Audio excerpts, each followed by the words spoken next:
Most of the bombs and most of the military equipment the Israeli government is using in Gaza is provided by the United States and subsidized by American taxpayers. The U.S. military is not dropping 2,000-pound bombs on civilian apartment buildings. The U.S. military is not doing that, but we are supplying those bombs.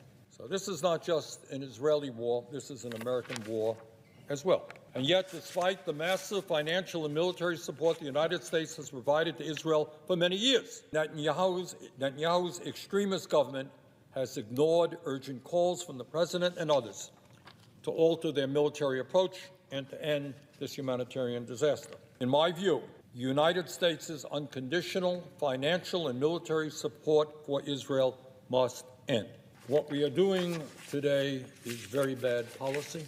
We are aiding and abetting the destruction of the Palestinian people. No, Mr. Netanyahu, it is not anti-Semitic or pro-Hamas to point out that in a little over 6 months, your extremist government has killed 34,000 Palestinians and wounded more than 78,000, 70% of whom are women and children.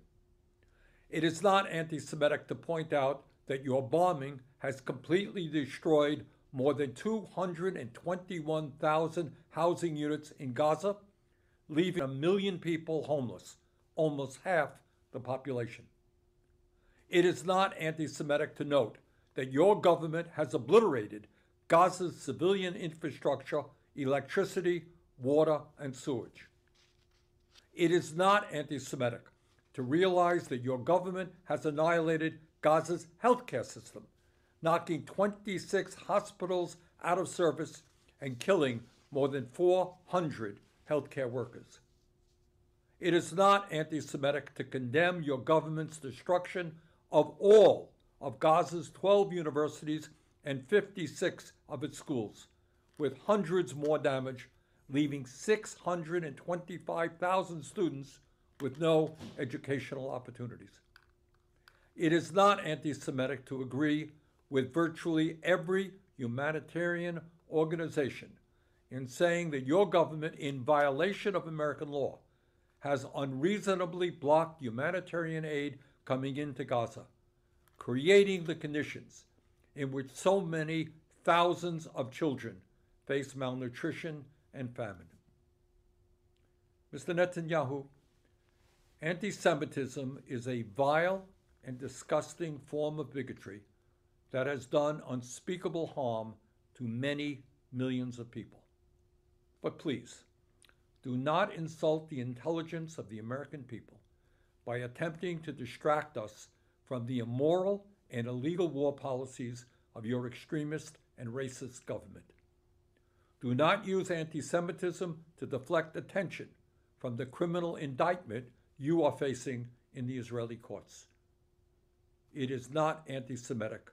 My friends, it's easy to lose hope. It's easy to feel helpless these days. I feel it. I wake up in the morning, my inbox is filled with horrible videos from Gaza. I feel sick to the bone. I feel that, in a way, humanity is on the brink of losing. I feel that, even if I'm not naive, that the United Nations has collapsed. And the whole, to the extent that there was a world order, there were some international laws and rules of war, Geneva Convention, human rights, the right of children, it's all smoldering under the iron heel of the Israeli occupation of Gaza, under the heel of the US-Israeli alliance to kill and to quell the Palestinian resistance.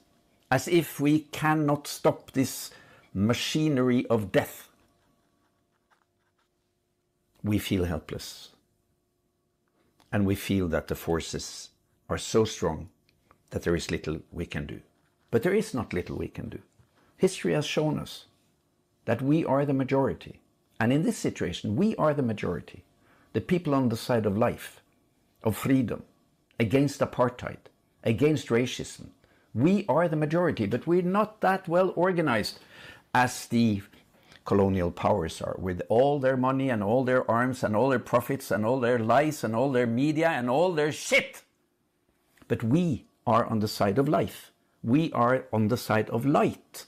And if we get together, we can be that critical mass that can force our leaders to change their politics.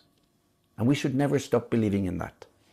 Because what we have seen during these months of brutal mass killing, starvation, horrors in Gaza and in the West Bank is that people around the world, all over the globe, are standing up and saying, no, not in my name. This is not the world I want.